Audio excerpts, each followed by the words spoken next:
Hello students, good morning all of you. हम अपनी last property में इथेनोइक एसिड स्टडी कर रहे थे, है ना। हमने इसकी प्रिपरेशन की, इसकी फिजिकल प्रॉपर्टी की और केमिकल प्रॉपर्टी हमने स्टार्ट की थी। तो जो फर्स्ट केमिकल प्रॉपर्टी हमने पढ़ी थी वो थी इसकी एसिडिक नेचर। तो ये एसिडिक होता है क्योंकि ये जब हम इसको वाटर में डिसॉल्व करते हैं तब ये hydrogen ion H positive ion donate करता है ना। अब जब एसिड है तो लिटमस पेपर के साथ रिएक्शन करेगा और ब्लू लिटमस पेपर को रेड में कन्वर्ट कर देगा। अब नेक्स्ट प्रॉपर्टी है, अब जबकि एसिड है तो किसके साथ रिएक्शन करेगा बेटा? ये कार्बोनेट और बाइकार्बोनेट्स के साथ। तो नेक्स्ट है reaction with carbonates and bicarbonates.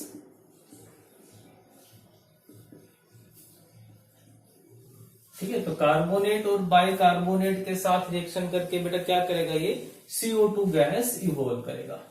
8 react with carbonates, metal carbonate and bicarbonates and evolve CO2 gas. अगर हमारे पास एग्जाम में 2 या 3 कंपाउंड दे दे जिसमें से एक कंपाउंड कार्बोक्सिलिक एसिड है, जैसे कि इथेनोइक एसिड दे दिया, एक इथेनॉल दे दिया, एक इथेन दे दिया, और पूछे कि भाई इन तीनों को कैसे डिस्टिंग्विश करोगे, तो सबसे सिंपल रिएक्शन होगी कि आप उसकी रिएक्शन करवाओगे कार्बोनेट्स के साथ, क्योंकि सिर्फ कार्बोक्सिलिक एसिड ही CO2 गैस इवॉल्व करते हैं। इनके अलावा और कोई दूसरा कार्बन कंपाउंड नहीं है जो CO2 गैस प्रोड्यूस करता है। तो जैसे हम इथेनोइक एसिड पढ़ रहे हैं तो फॉर्मूला CH3COH, और जब मैं इसकी रिएक्शन करवाऊंगा sodium bicarbonate, this is sodium bicarbonate. तो on reacting with sodium bicarbonate it form salt. ठीक है बेटा, क्योंकि दिस इज बेसिक साल्ट, है ना, आपको पता है ये बेसिक साल्ट है। ये स्ट्रॉन्ग बेस और वीक एसिड से मिलकर बना हुआ है, इसलिए ये बेसिक नेचर शो करेगा। pH वैल्यू 7 से ज्यादा होती है, तो बेसिक होने की वजह से एसिड के साथ रिएक्शन करके साल्ट बना लेगा। वाटर वेपर इवॉल्व करेगा, प्लस जो सबसे इंपॉर्टेंट है CO2 गैस इवॉल्व करेगा, और इसी CO2 गैस की हेल्प से हम आइडेंटिफाई करेंगे कि वो कार्बोक्सिलिक एसिड है। ऐसे ही अगर मैं बात करूं कार्बोनेट्स की, ठीक है, जैसे कि सोडियम कार्बोनेट, ठीक है, ये HCO3 होता है बाइकार्बोनेट और ये CO3 नेगेटिव होता है कार्बोनेट। तो जब इसकी रिएक्शन करेंगे फिर से क्या बनाएगा बेटा? साल्ट प्लस वाटर मॉलिक्यूल, ठीक है, और साथ में क्या इवॉल्व करेगा? CO2 गैस इवॉल्व कर देगा। तो ये हो जाएगा हमारे पास। तो दोनों वाले केस में ही सेम होने वाला है। नेक्स्ट है, अब जबकि ये एसिड है तो किसके साथ रिएक्शन करेगा? बेस के साथ। तो नेक्स्ट प्रॉपर्टी है बेटा इसकी reaction with base. Reaction with base, तो बेस के साथ रिएक्शन करके क्या करेगा? ये reaction with base, acids on reacting with base form salt and water. Acid है हमारे पास, ठीक है, जब वो रिएक्शन करेगा बेस, तो एसिड प्लस बेस कौन सी रिएक्शन होती है? Neutralisation reaction. This is neutralisation reaction. ठीक है, तो यहां से बेस क्या डोनेट करते हैं? एक्वस मीडियम में OH, एसिड क्या देते हैं? H positive ion. तो H पॉजिटिव और OH negative ions will form water and salt. Carboxylate ion, sodium ion form salt, sodium acetate and water molecule. This is sodium acetate.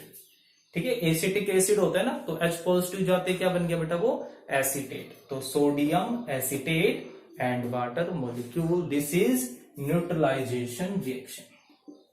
अब जब वो acid है तो किसके साथ रिएक्शन करेगा? रिएक्टिव मेटल के साथ। Reaction with reactive metals. अब रिएक्टिव मेटल्स बेटा ध्यान होंगे कौन से थे? जब हमने रिएक्टिविटी सीरीज पढ़ी थी तो हम रिएक्टिव मेटल्स उनको बोलते हैं जिनकी टेंडेंसी होती है to lose electron more than hydrogen. मतलब जो हाइड्रोजन के कंपैरिजन में जल्दी इलेक्ट्रॉन लॉस कर सकते हैं, जो हाइड्रोजन से ज्यादा रिएक्टिव होते हैं कॉल्ड रिएक्टिव मेटल्स। तो क्या होगा, एसिड की सबसे बड़ी प्रॉपर्टी है कि जब वो मेटल्स के साथ रिएक्शन करती है तब वो साल्ट बनाती है प्लस हाइड्रोजन गैस इवॉल्व करती है। तो सोडियम ज्यादा रिएक्टिव है, वो हाइड्रोजन को डिस्प्लेस कर देगा और क्या बना लेगा, salt, sodium acetate plus hydrogen gas evolve. Clear है। और भी एग्जांपल ले सकते हो, लाइक जिंक ले लेते हैं हम, ठीक है। अब जो जिंक है बेटा भी, ये तो H पॉजिटिव है, जबकि जिंक क्या बनाता है 2H पॉजिटिव। तो बैलेंस करने के लिए मुझे इसके 2 मॉलिक्यूल्स लेने पड़ेंगे, ठीक है। ये सब आप 9th में सीख चुके हो। प्लस हाइड्रोजन गैस, आई ना समझ में। तो ये होगी अपनी रिएक्शन विद मेटल। तो ये सारी रिएक्शंस किससे रिलेटेड थी, ये सारी reactions related to acidic nature. Next आता है हमारे पास डीकार्बोक्सिलेशन रिएक्शन, बहुत ही इंपॉर्टेंट है specially for competition exam like NTSC और केवीपी1। Decarboxylation reaction. नेक्स्ट है हमारे पास डीकार्बोक्सिलेशन रिएक्शन।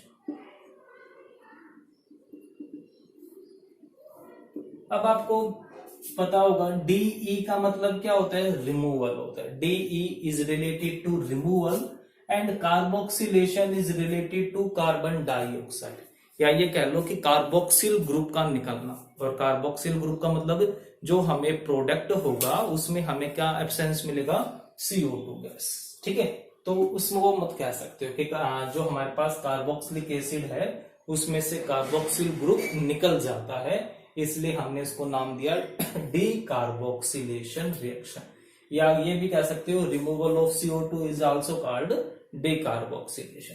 तो ये जो रिएक्शन होती है क्या होगा, देखो इस रिएक्शन को ध्यान से।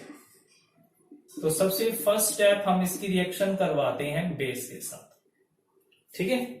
क्या बना लेगा, ये साल्ट बना लेगा, CH3COONA प्लस H2। अब ये जो ये साल्ट बना, इसकी फिर से रिएक्शन करवाते हैं सोडा लाइम मिक्सचर के साथ, soda lime mixture,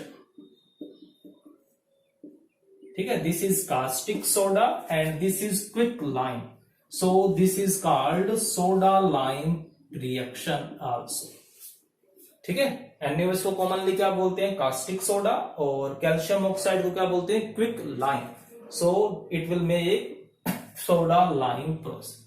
high temperature, very high temperature पे इसको गर्म करेंगे और यहां से बेटा क्या निकल जाता है, Na2CO3, CH4 बाहर, ठीक है। ये वाला जो ग्रुप है वो पूरा रिमूव हो गया, प्लस Na2CO3। तो अब इसको कंपेयर करो, इस वाले को और इस वाले को। तो तुम क्या देख रहे हो कि इसमें से जो कार्बोक्सिल ग्रुप था वो रिमूव हो गया ना, इसलिए हमने क्या नाम दे दिया, डीकार्बोक्सिलेशन रिएक्शन। तो जितने भी कार्बन का वो एसिड होगा उससे कम, मतलब 1 लेस कार्बन का वो एल्केन बना लेता है। तो दिस इज फॉर्म मीथेन, ठीक है। ध्यान रखना ये रिएक्शन। नेक्स्ट रिएक्शन आती है हमारे पास एस्ट्रिफिकेशन रिएक्शन। ये हमने पहले भी पढ़ चुके हैं ना, सेम ही है एस्ट्रिफिकेशन रिएक्शन। एस्ट्रिफिकेशन रिएक्शन क्या होती है बेटा, फॉर्मेशन ऑफ एस्टर, एस्टर का बनना, है ना। अब एस्टर कैसे बनता है, किस किस की रिएक्शन से बनता है ester, ester is form by the reaction of carboxylic acid and alcohol in the presence of dehydrating agent like concentrated H2SO4 and on mild heating. तो हम क्या कर रहे हैं, इसमें कार्बोक्सिलिक एसिड ले रहे हैं लाइक इथेनोइक एसिड, उसकी रिएक्शन करवा रहे हैं अल्कोहल के साथ इन the presence of dehydrating agent, ठीक है। कंसंट्रेटेड H2SO4 क्या होता है बेटा, डिहाइड्रेटिंग रिएजेंट होता है, ठीक है। डिहाइड्रेशन मतलब कि ये वाटर को बाहर निकालने का काम करता है।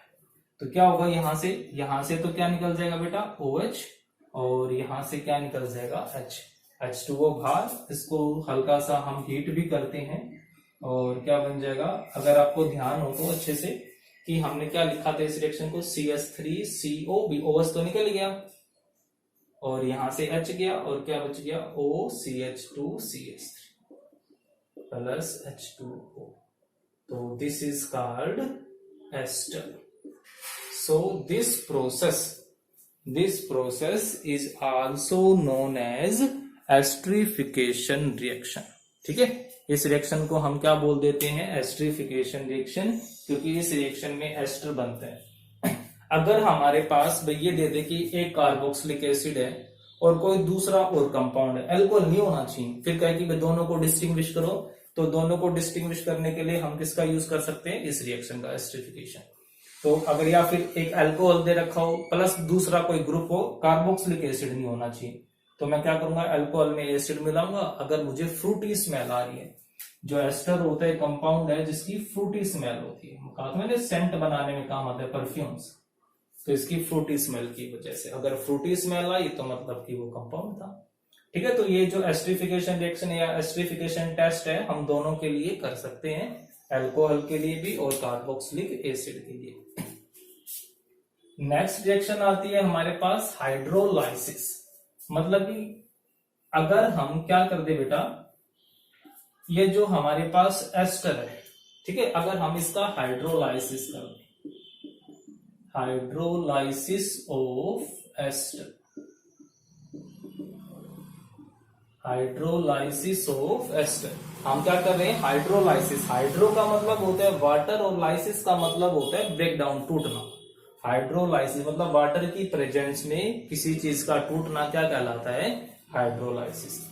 तो जो एस्टर है, ठीक है बेटा, जो एस्टर है क्या फॉर्मूला था, बिल्कुल मैंने उसी को रिपीट कर दिया, कुछ नहीं किया मैंने। ये एस्टर लिया, मैंने एस्टर का हाइड्रोलाइसिस किया, मतलब मैंने इसकी रिएक्शन करवाई वाटर के साथ इन एसिडिक मीडियम, भी एस्टर था ना ये, ठीक है। आप इस रिएक्शन को बेटा रिवर्सिबल फॉर्म में लिख सकते हो, दिस इज रिवर्सिबल रिएक्शन, ठीक है। तो अब मैंने क्या किया, प्रोडक्ट उठा लिया, उसमें मैंने क्या मिला दिया, वाटर मिला दिया इन एसिडिक मीडियम, ठीक है। तो रिएक्शन क्या हो जाएगी, रिवर्स हो गया ना, और वापस क्या बन जाएंगे, ये अलग हो जाएगा, ये अलग हो जाएगा, और क्या बन जाएगा, carboxylic acid plus water, alcohol, sorry,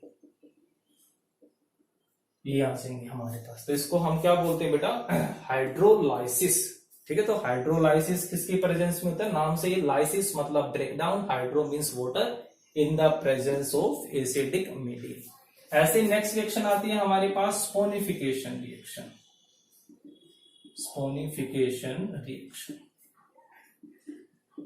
saponification के नाम से कुछ समझ में आ रहा है, स्पोनिफिकेशन, स्पोनिफिकेशन का मतलब फॉर्मेशन ऑफ सोप्स। ये रिएक्शन साबुन बनाने में, सोप बनाने में काम आती है, इसलिए हम इसको क्या नाम दे दिया, हमने इसको स्पोनिफिकेशन रिएक्शन, ठीक है। इसको हम क्या बोले बेटा, स्पोनिफिकेशन रिएक्शन।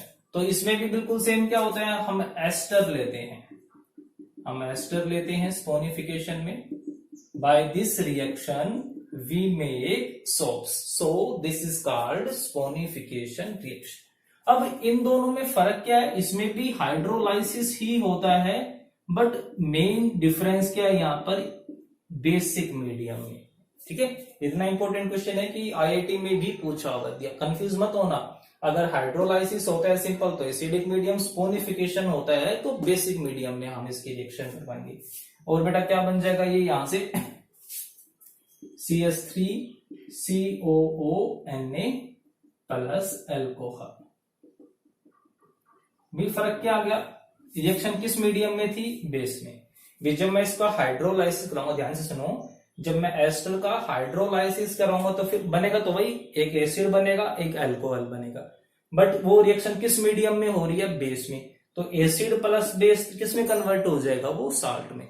मतलब एसिड तो बनेगा, एक्चुअल में तो यही रिएक्शन होगी, बट बेस होने की वजह से वो एसिड किस में कन्वर्ट हो जाएगा, साल्ट में, ठीक है। और जो हमारे पास जो साबुन होती है ना, सोप्स होती हैं, वो यही होती हैं, soaps are sodium salt of higher fatty acid.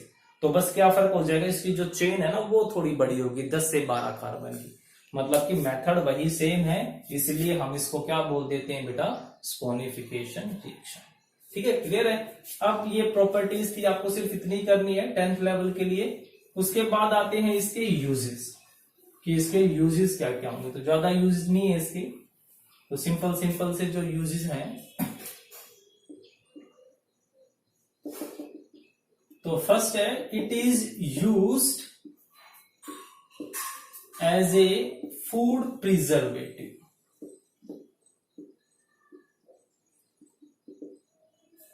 Food preservative in dilute form. ठीक है, फूड प्रिजर्वेटिव जानते हो ना, जो हमारे खाने को प्रिजर्व रखते हो लॉन्ग टाइम तक, उसको खराब नहीं होने देते, लाइक सोडियम बेंजोएट, तो वो इसी कार्बोक्सिलिक एसिड से बनते हैं।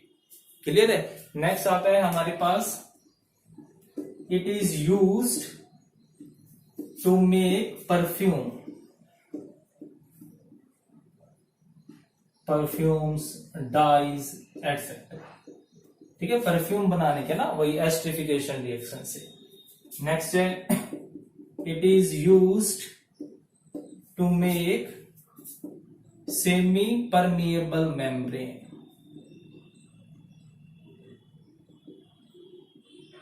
आपने नाम सुना हुआ होगा ना सेमी परमिएबल मेम्ब्रेन का, बायो में पढ़ते होगे। आर्टिफिशियल होती है और क्या नाम है इसका, सोडियम एसीटेट।